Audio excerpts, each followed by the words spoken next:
Y en medio de todo lo que está pasando con el plebiscito ad portas, quisimos conversar con alguien que tiene una experiencia extraordinaria desde sus años mozos. No está tan viejo todavía.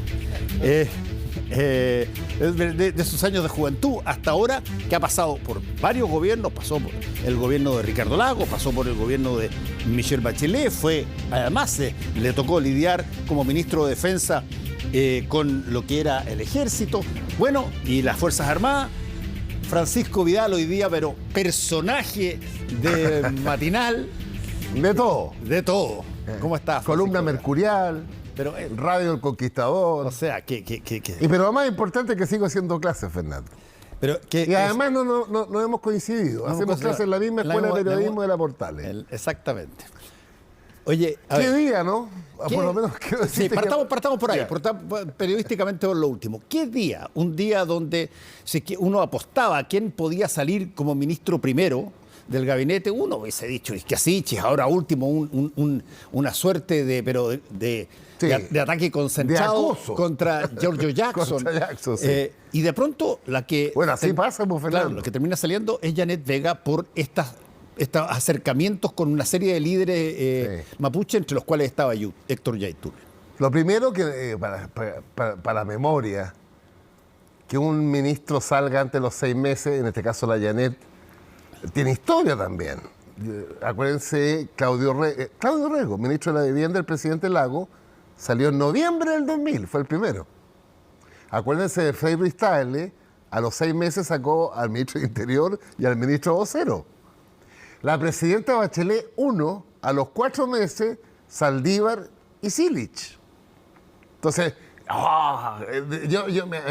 me da risa porque yo tengo memoria todavía.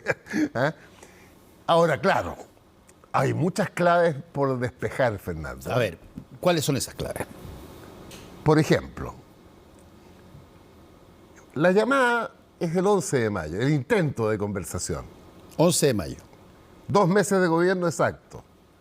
El gobierno está en la fase, acuérdate, pública, de buscar el diálogo.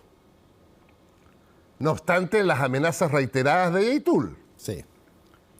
Si tú miras ese contexto, uno podría entender que una ministra del Desarrollo Social, que cubre el área de los pueblos originarios, llamar, o intentar llamar, más allá que sea con la jefa de comunicación y todo eso que... sin embargo, cuando el presidente le pide la renuncia, es posible que ese intento de contacto podría haber sido una iniciativa personal en el contexto general de un gobierno que busca el diálogo.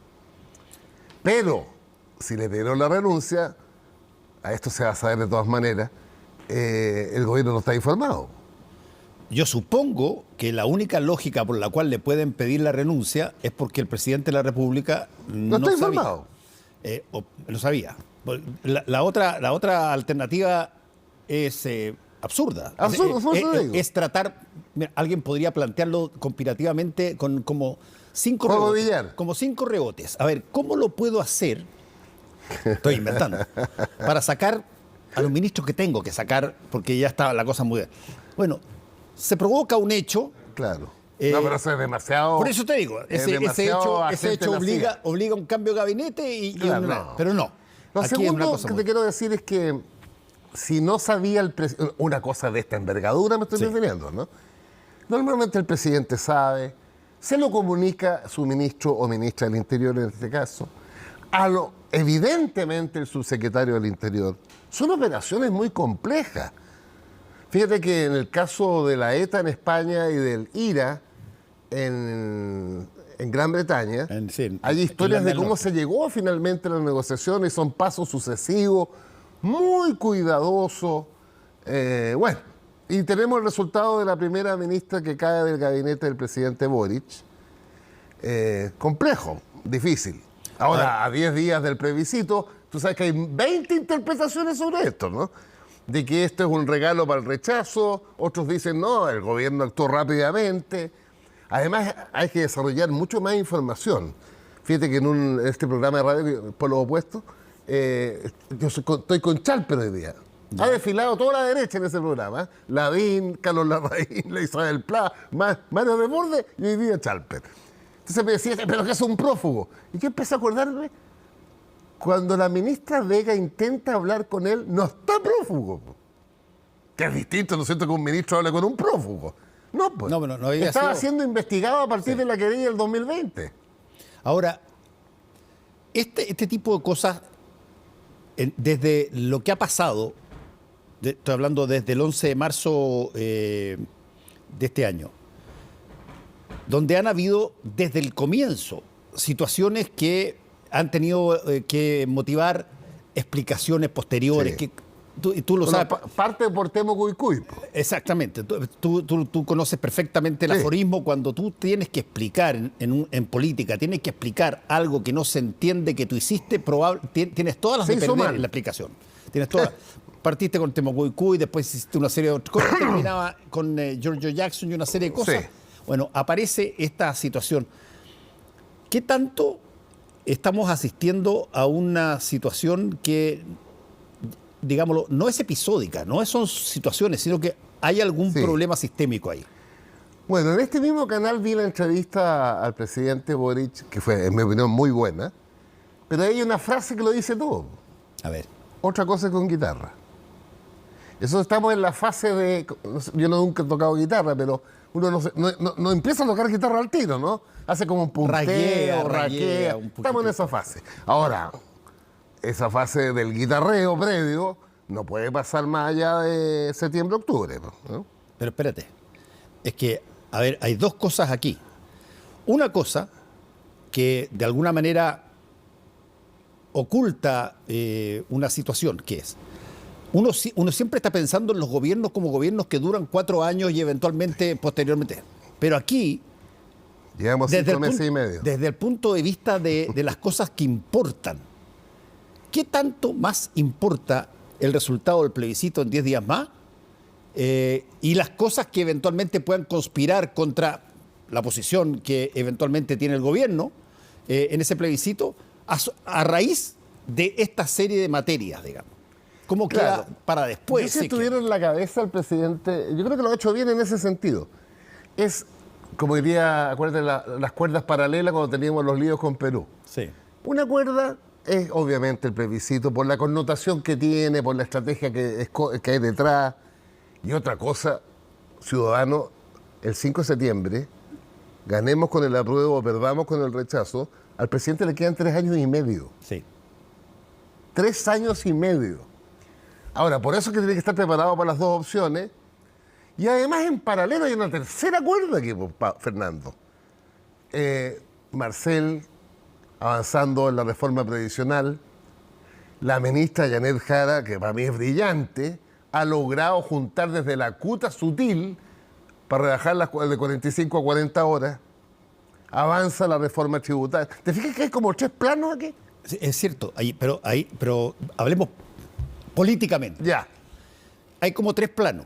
Algunas cosas que son muy virtuosas y algunas cosas que son desastrosas. Sí, claro. Bueno, tú sabes tan bien como yo que cuando pasan cosas muy virtuosas en un gobierno y cosas muy desastrosas simultáneamente, vas a tener una fuerza muy potente, que es tu oposición, y con justa razón y legítimamente, que va a tratar de hacer de que solamente se vean las desastrosas y se minimicen las virtuosas. En esta pasada la oposición ha instalado y va ganando, porque finalmente, cualquiera sea la encuesta, efectivamente, este gobierno, para que quede clarito para los televidentes, es mi gobierno, yo voté por él.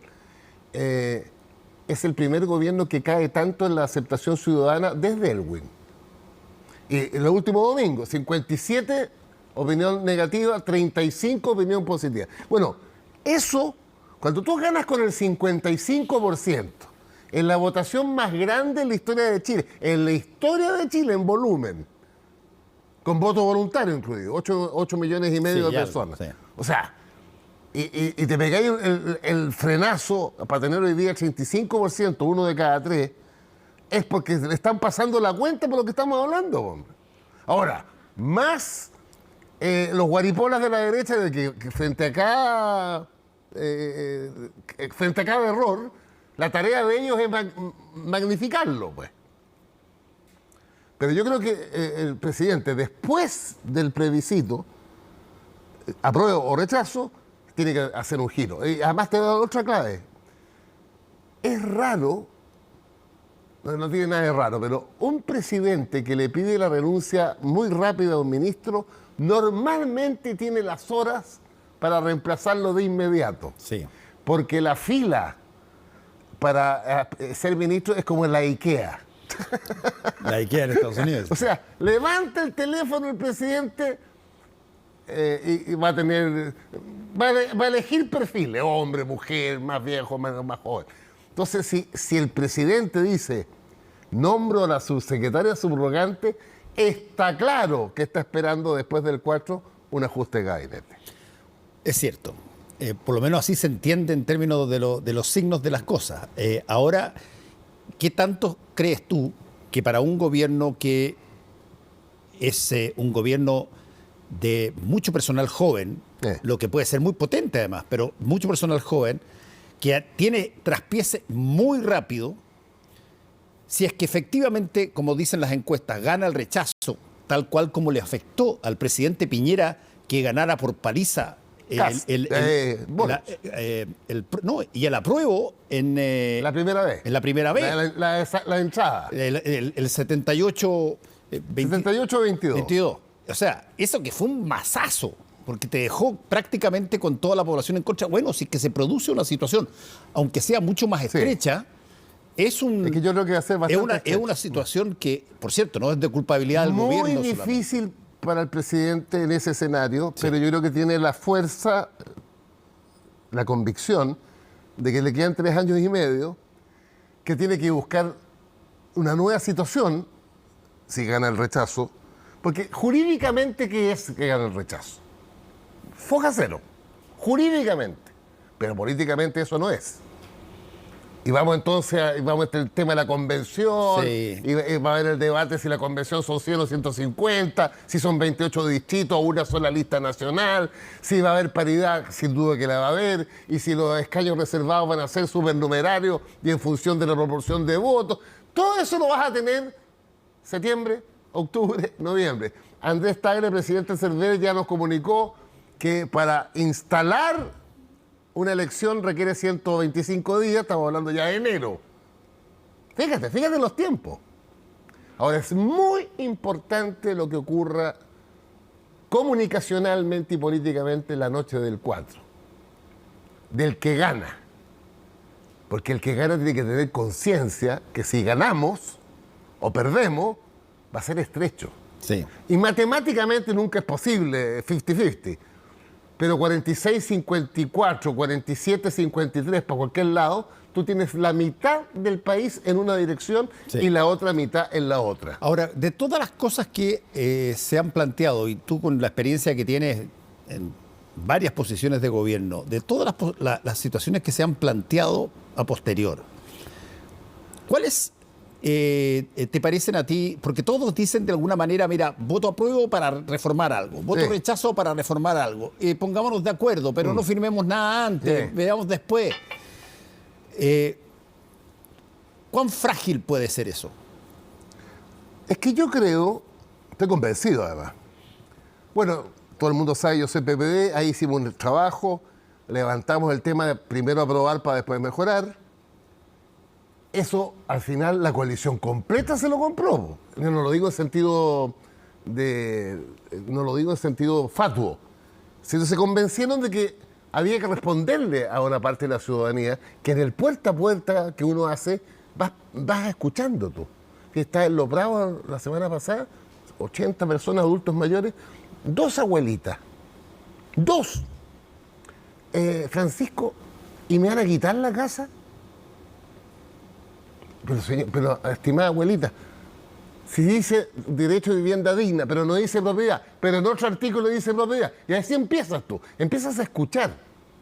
Mira, no da lo mismo el programa. Estuve en un programa que debatía con la Evelyn Matei y era el tema de la seguridad. Y la Evelyn Matei habló de los carabineros que no estaban en la Constitución, criticando. Aplaudió la platea, la aplaudió. Bueno, eso viene cuando hagamos la autocrítica en la eventualidad de los resultados. Entonces, yo creo que el presidente va a tener que tomar decisiones. Ahora, depende del resultado, depende del porcentaje de diferencia y depende de la decisión del presidente si se va a firmar más equilibradamente entre Apruebo Dignidad y el socialismo democrático. Fíjate que yo que hago clases en tu misma universidad de... Una gran escuela. Exacto, de periodismo, pero en materias que son más bien análisis de contenido periodístico. Y ahí entran una serie de variables que son, si tú quieres, psicología social.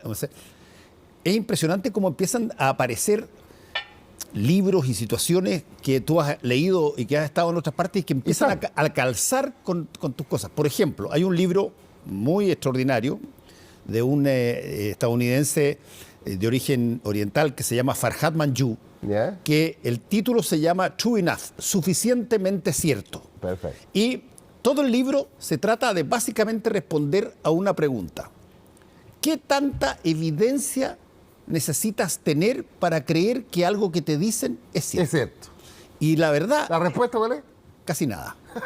Casi nada. Lo que sí necesitas tener, y crees mucho más rápido, el receptor de una fake news no es alguien que va a aceptar que tú le metas en la cabeza una idea falsa. No. El receptor real de la fake news es el que tiene ya un sesgo previo. Una predisposición. Una predisposición previa. O sea, no le gustan, por ejemplo... O sea, lo alimenta el fake news. No, exacto. La engancha. Lo activa. Lo entusiasma. Y lo refuerza. Claro. Y a todo el mundo le encanta que de repente venga alguien y diga, mira, tus ideas son las correctas. Son las correctas, la mejor del mundo. Por ejemplo, si tú estás en contra de, o tienes un problema con el pueblo indígena, los pueblos indígenas, y de repente te dicen, oye, ¿sabéis que estos gallos van a Constitución indigenista. Claro, constitución indigenista, o van a tener, qué sé yo, muchas más prebendas que un ciudadano común y corriente? Como tú tenías el Otra sesgo... pregunta bien recurrente, tenías el sesgo previo. Claro, de esa cuestión, pues. Exactamente, capitaliza muy rápido. Y eso sirve para los dos lados también, porque el hecho de que todavía se esté hablando de qué sé yo, vamos a volver a la dictadura y Pinochet aparece mucho. Eso es tratar de traer los conceptos marcos de esa época para activarlos hoy día también. No, pero yo no puedo irme a este programa sin que no te sugiera, yo sé que te lo tienes ya, el libro... ¿Dónde está diría el presidente Lagos? Esa es la cámara, ¿no? Y esa es tu cámara, sí. Es que tienen que leer usted, ciudadano, el libro de Ascanio Cavallo y Rocío Monte. Porque además es una serie. Si usted leyó la historia oculta del régimen militar, si usted leyó la historia oculta de la transición, tiene que leer la historia oculta de la década socialista. Y yo, bueno, mamé el fin de semana completo, el lanzamiento fue el martes. Espectacular. El talento de este hombre y la Rocío, de cómo a partir de kilos de información, logra articular y develar cosas exquisitas para la política. Por los 10 años, tú dices de... 2000-2010. 2000. El gobierno del presidente Lagos completo y del primero Bachelet 1 completo. Y desde ese punto de vista, ¿qué es lo que, por ejemplo, podría así como tip, sin hacer un spoiler muy grande, pero cuál es la parte que tiene más bistec? Es que depende del frente noticioso. A ver. Por ejemplo, el tema de la decisión del presidente Lagos con la Juba de Irak. Ahí. En eso en Naciones Unidas ante Estados Unidos. Naciones Unidas, Consejo de Seguridad. Sí. El tema de las complicaciones del auge, como la derecha jamás quiso el Fondo Solidario. Otro. El tema Bobgate, en detalle. El tema Bobgate que le afectó muchísimo al presidente Lagos. Ciertas diferencias, más que ciertas diferencias al interior de los gabinetes. Las salidas de ministros. O sea, tú dices que el reporteo... espectacular. El reporteo está lo suficientemente bueno como para... Claro, aunque yo fui fuente, porque estos dos muchachos entrevistaron a 212 personas. Pero tengo un privilegio. Como yo estuve de esos 10 años, 8 en La Moneda, entonces tú vas chequeando. Pero el libro es apasionante. Si a usted le interesa la historia, como a mí, y la política... y la naturaleza humana. Hay mucha naturaleza humana en el libro. Oye, a propósito de eso, es interesante porque estamos viendo Chile es un país, mira qué curioso, lo estaba diciendo el otro día respecto de las series de ficción. ¿Ya? Borgen. No, por ejemplo, Borgen, danesa. Pero tú vas a Sérpico, una película estadounidense que trata sobre la corrupción al interior de la policía. Sí. Tú tienes montones de cosas. Ok. Tú fuiste director de Televisión Nacional, trata de pasar al aire una serie que tenga personajes, por ejemplo, que sean, o ya sea políticos, o sea, sí, militares o carabineros, corruptos. Trata de pasar el que alguien le mire cuando le sacan un parte, lo mire el hotel y le diga, ay, pero mi cao, le paso esta platita, claro. Y dice, no se preocupe ya. Bueno, ese hecho en Chile es una noticia, en otros países es la cordillera de los Andes. La pregunta es por qué nosotros no somos capaces de revelar un poco, incluso en ficción. Los argentinos tienen el marginal, tienen el lobista, tienen el puntero, que son... nosotros no tenemos nada de eso. Todo eso que lo vemos en las noticias, en los diarios, corrupción aquí, corrupción allá... Algo de eso hay en el informe especial. Sí, pero el informe especial no trataba sobre nosotros.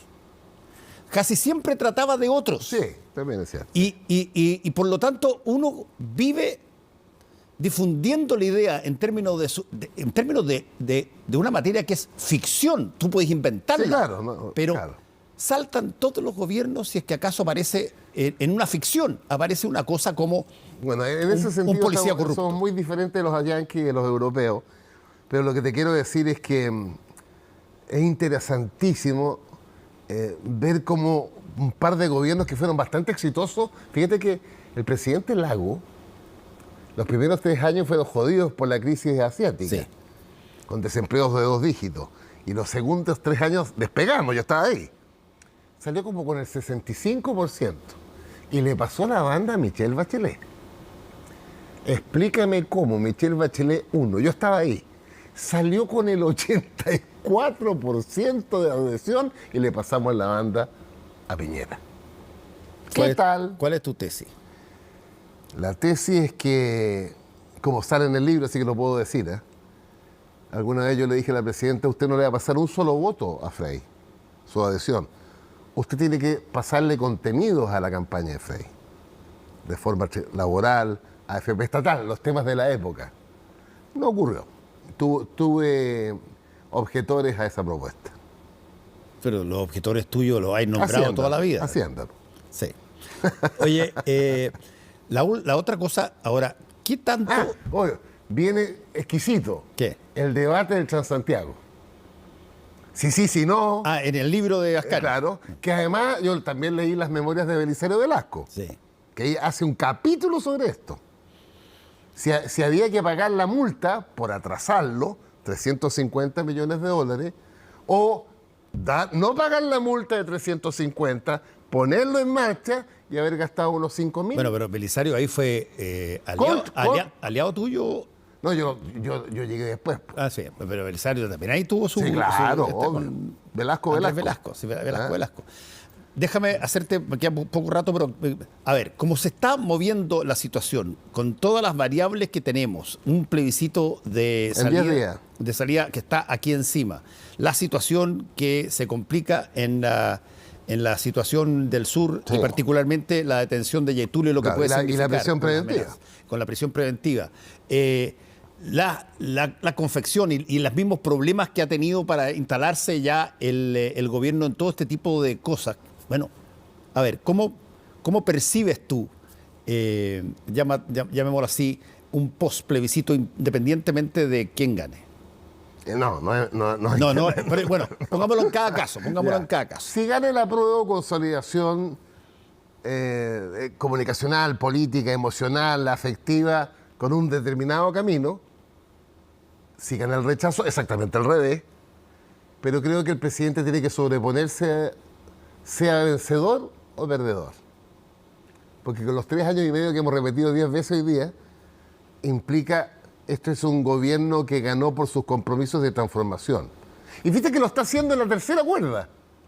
La tributaria, que es la base material, tú sabes que igual que yo le decimos a nuestros televidentes que la reforma tributaria que recauda el 70% del total, ni más ni menos que 12.000 millones de dólares, a su vez el 70% es para salud. O sea, si logramos transformar, iniciar la transformación en salud, donde nos tengamos el 80% en FONASA, y nosotros, yo por lo menos, el 17% en ISAPRE, imagínate la transformación del país. Hablando solo de salud. Ahora, imagínate lo que significa si el presidente cumple su compromiso de que la PGU de Piñera, posterior a la pensión solidaria de Bachelet, llega a 2.50. ¿Tú sabes cuál es la pensión promedio autofinanciada en Chile? 2.80. Ponle 2.50 más. 530. Por Dios que es distinto, no es la solución para ciudadanos, pero por Dios que es un avance, ¿no? Sí, sin duda un avance, y la gente percibe que es un avance cuando de pronto se producen situaciones materiales beneficiosas. Obvio, obvio. Bueno, y por eso es que... Déjame hacer un paréntesis que lo leí hoy día. Yo no sabía, no estaba al día. 450.000 estudiantes de educación superior con gratuidad. Sobre el universo total de 1.200.000. Un tercio de eso. Bueno, a ti te debe pasar en la escuela. ¿No? Yo tengo un tercio de los alumnos míos en la portal con gratuidad. Y cuando yo los veo, hablo, esta es la política. Estoy mirando ahí un ser humano de carne y hueso de 18, 19, 20 años que está ahí gracias a una decisión política. ¿La alternativa cuál era para ese ciudadano? O endeudarse hasta el 2044 con el CAE, o sencillamente no estar sentado ahí. Ok, veámoslo desde ese punto de vista y te doy el otro contrapunto que también me parece tremendamente interesante, que es, a ver, por muchas facultades que se tengan, por mucho empuje que se traiga, por mucho éxito que una generación haya tenido desde que el 2006 sí, claro, se mete hasta que llega a la moneda, llega después a la moneda, hay cosas que necesariamente requieren, a ver, consejo, llamemos así. Sí, claro. Requieren preguntarle a personas que no son los mismos. Eso me imagino que se puede armar y se ha armado por parte del gobierno. Yo creo que el presidente conversa harto. ¿Eh? Yo también creo que él conversa harto, pero él conversa harto. Lo que pasa es que tiene que transmitirle a las tropas lo que él aprende también. Porque este es un hombre muy sencillo. ¿Eh? Él reconoce que hay que aprender. Él reconoce que hay otra cosa con guitarra. Sí, finalmente tiene 36 años, pero es, en mi opinión, completamente maduro. Sí, sin duda. Además culto. Ahora, es un lector. Sí. Entonces tiene que transmitirle a la tropa, al Estado Mayor, en lenguaje militar, que tiene ahí. Okay. Momentito, muchachos, aquí no descubrimos la pólvora. Déjame hacerte la última pregunta en este sentido. Ok, ¿qué tanto las visiones ideológicas propias de esa juventud, que todos la conocimos cuando protestaba, etcétera, sí, y con justa razón tenían montones de planteamientos, qué sé yo, que tenían que ver con las empatías, las cercanías, etcétera?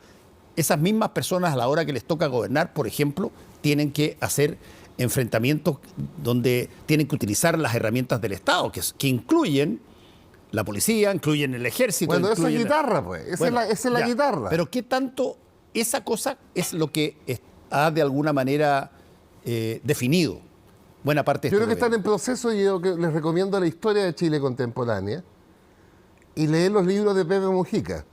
Y mira, la frase de Pepe Mujica, yo estaba en un grupo que lo escuché, no se nos llama más. De Pepe Mujica, el presidente de Uruguay. Hay una parte de la izquierda que quiere cambiarlo todo aquí y ahora, y la historia te demuestra que termina no solo no cambiando nada, sino que retrocediendo. Ejemplo uruguayo. Y la historia de Chile, el avanzar sin transar versus el consolidar para avanzar. Entonces, si tú transmites políticamente de que lo relevante es el objetivo, que puede ser radical el objetivo, pero el método es moderado. Vamos a un ejemplo concreto. Yo felicito a la Janet Jara, la ministra del Trabajo. ¿Cuál es el objetivo? Que los chilenos trabajen menos, 45 o 40 horas. Tuvo 300 conversaciones Janet Jara y logró sentar al presidente de la CUT de a Sutil.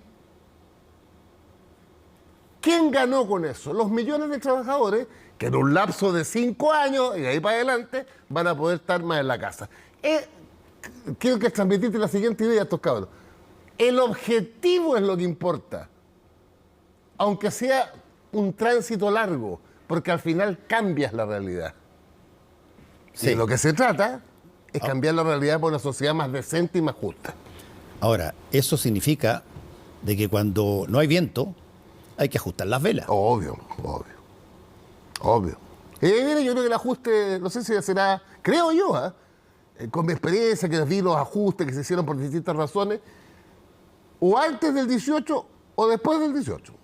Pero el gobierno tiene que tomar un reimpulso, tiene que reafirmar su agenda. Marcel, en mi opinión, lo está haciendo estupendo, cómo controla, cómo es persuasivo y tiene a los empresarios. ¿Te fijas que no lo atacan? El señor Daza, ese que era jefe de campaña programática de CAS, que nos trae cada 6 meses moneda asset, ¿estamos? Este jolgorio en inglés que hacen, no sé dónde, en algún hotel del Barrio Alto. ¿Tú sabes lo que dijo? Chile depende de una persona, Marcel. De lo que se trata es que depende de las instituciones. Mira, la tremenda novedad de Daza. Pero mira, a ese nivel ha llegado la derecha con respecto al amor a Marcel. Porque Marcel es responsable y porque yo creo que tiene esta lógica. Pero está bien, yo estoy de acuerdo. Yo creo que Marcel es responsable, yo creo que hay montones de personas que son responsables, pero tú no puedes hacer descansar el peso de un gobierno que tú lo conoces tan bien como yo. Tiene avatares imponderables todos los días sobre la base de los Por eso que el presidente yo creo que, por ejemplo, en el equipo de Interior, oye, la Isquia tiene 2 subsecretarios espectaculares, Monsalve en Interior y Vergara. Si sabe alguien de seguridad en Chile, es Vergara. Entonces, ¿te fijas? Ahora todo depende si este impulso va con energía, ganamos, o va con cierta fuerza, esfuerzo mayor, si perdemos. Muchas gracias por haber estado con nosotros. Me entretuve porque me fascina conversar contigo. Ya. Después, no, siéntate nomás, quédate ahí, siento. Oye, te dejo invitado para después del plebiscito. Exacto. Estamos listos. Para ver la autocrítica. Eso. Gracias. Chao.